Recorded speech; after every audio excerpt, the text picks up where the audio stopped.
So the Heatherlea Bursary has been running for 20 years now, and it was first introduced by Kevin Shaw from Heatherlea, which is a wildlife tour company, and they were interested in supporting students to help pay their funds and their fees, and they're particularly interested in linking the bursary to students who are working on ecological problems.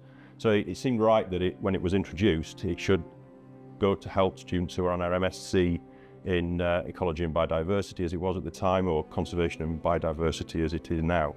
Well, the Heatherlea Bursary began about 20 years ago, and I can't really remember how I was talked into it.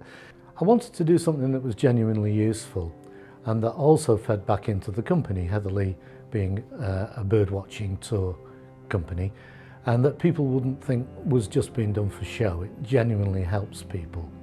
I wanted to support Lancaster University because I've been coming here for a very long time, and this subject area obviously is close to my heart.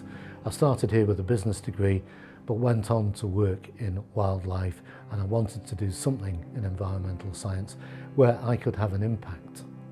These sorts of bursaries are really important for the department, and probably more so for the students who come to the department. So I'm a firm believer that an MSc is a really big advantage for students when they go into the job market. They're going to have a better job sooner, they're going to go higher in the job that they get, and they're going to be spending less time looking for work. So bursaries like this help students who otherwise might not be able to get through the MSc so easily. It helps them get onto the MSc, helps them to progress their careers at a suitable time in their lives when they're either changing direction or starting out in their career. Being awarded the bursary will definitely allow me to focus more on my studies, especially after April when my contract at Leighton Moss ends. It will also allow me to do a lot of extracurricular courses, such as with the Field Studies Council and Marine Life, which is what I intend to do, just to enhance my CV for when I do finish my course, because it's quite a competitive field, and when you're sort of stuck between studying and working, it's a lot harder to sort of get all those extra skills, so it's really beneficial in that way. I just really hope that the impact on the students has been something that helped them and along the journey wherever that took them. And that really is their yellow brick road, not mine. Some of them have kept in touch, some of them came up to Heatherlea and went out on bird watching trips. So that was lovely, and I've learnt a lot about wildlife from talking to them about their projects. So there have been a lot of benefits for me too, but the main thing is about unlocking the potential in each individual student.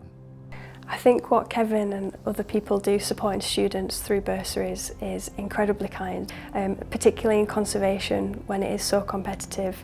It just allows so many more opportunities for students to get the most out of their course and take up those additional opportunities. I'm incredibly grateful to Kevin and anybody else who sort of supports students in that way at Lancaster.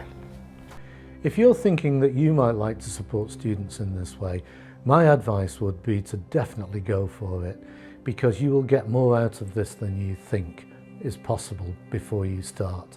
And as my professor and I agreed some years ago, I get a lot more out of working with the university in this way than the university gets out of me. So go for it, please.